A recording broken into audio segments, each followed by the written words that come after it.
உங்களுக்கு அதிர்ச்சி தரும் தகவல், அந்த கால் மார்க்ஸ் கல்லறையை ஃபோட்டோ எடுத்துகிட்டு வந்து அப்படியே எனக்கு நான் கல்லறை செய்ய வேண்டும் என்று நினைத்தேன்.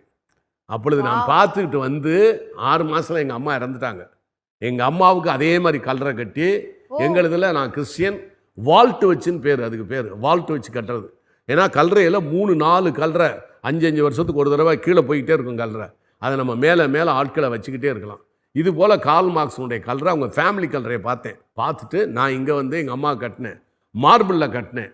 மார்பிளில் கட்டின பிறகு அதுக்கப்புறம் வந்து எங்கள் அப்பா இறந்தார். எங்கள் அப்பா இறந்த பிறகு என் மனைவி இறந்தாங்க. அதுக்குள்ளே 25 வருஷம் ஆகி போச்சு. மார்பிள் உடஞ்சிருச்சு. மறுபடி கிரைனைட் வச்சு கட்டி எனக்கும் ஸ்பேஸ் விட்டு என்னுடைய 40வது வயதிலேயே எனக்கு நான் கல்லறை கட்டிவிட்டேன். எப்போவும் ஒருத்தர் கல்லறை கட்டினானோ அவன் 100 வயசு வரைக்கும் இருப்பான்னு சைனீஸ் பழமொழி உண்டு. அதனால நான் பண்ணலை, 100 வயசு வரைக்கும் இருப்பேன்னு.